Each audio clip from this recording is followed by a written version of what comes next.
Mesmo que isso tenha acontecido ou vá acontecer, que um viajante no tempo dentro de 500 anos volte atrás e conheça Leonardo da Vinci, já estamos a ver as provas disso hoje em dia. Estão nos museus de todo o mundo. Assim, embora possa ser possível contribuir para a história, ajudar a que algo aconteça, o que não parece possível é voltar atrás e mudar o passado. Uma restrição que tem consequências terríveis para todos nós.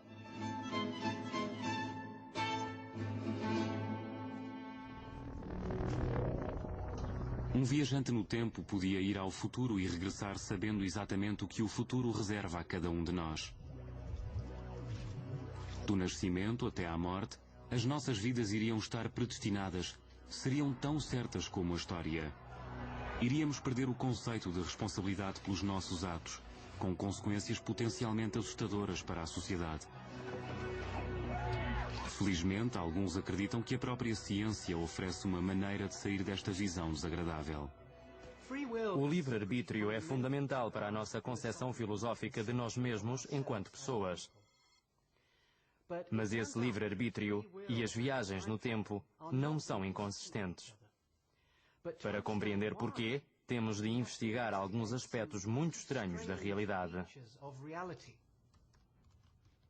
O professor David Deutsch, físico influente e escritor, é o principal proponente do mundo de algo chamado Teoria do Universo Paralelo.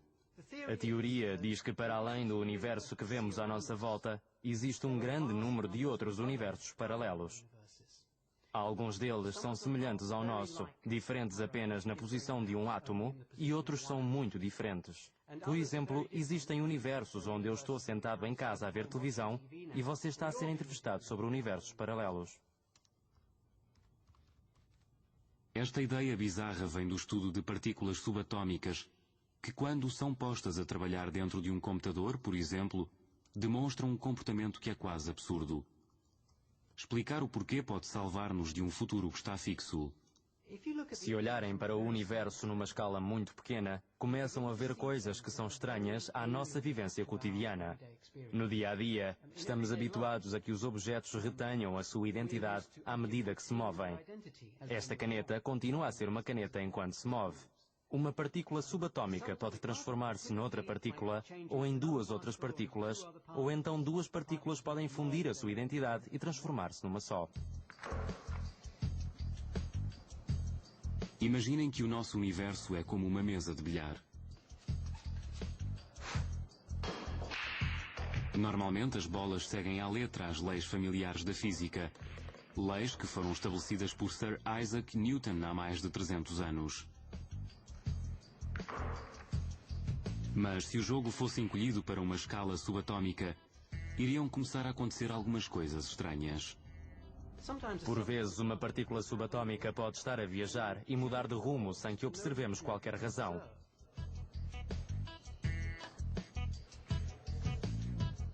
Ou, se este fosse um mundo subatômico, podíamos colocar um objeto na mesa e ele podia escorrer e cair para o chão.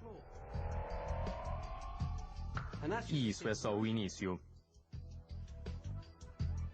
Este é o mundo estranho da mecânica quântica.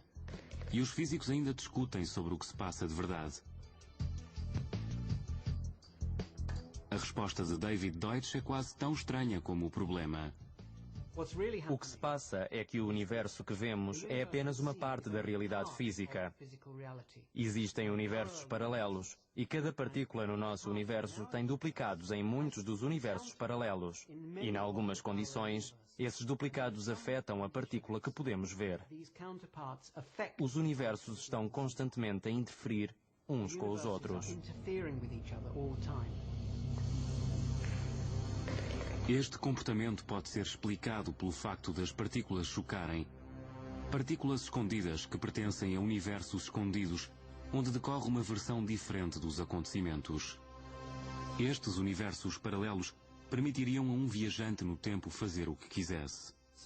Se imaginarmos que viajar no tempo é possível, podemos usar a teoria quântica para determinar o que aconteceria se entrássemos numa máquina do tempo e viajássemos até ao passado. A resposta é, iríamos para o passado de um outro universo. E é por isso que o livre-arbítrio não representa um problema. Porque no universo onde emergimos, somos livres de fazer o que quisermos, e nada do que aí fizermos irá afetar o universo de onde viemos. Imaginem que uma bola entra num buraco, volta atrás no tempo e dirige-se para o monte de bolas, ameaçando a sua própria história, numa versão de bilhar do paradoxo do bisavô. Se houver apenas um universo, algo tem de impedir que interfira, porque já sabemos que não acertou no monte de bolas. Mas em universos múltiplos, acontece outra coisa.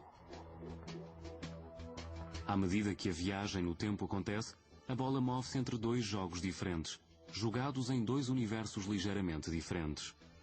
Num deles, a bola simplesmente desaparece para sempre. No outro, a bola aparece do nada e perturba o monte de bolas.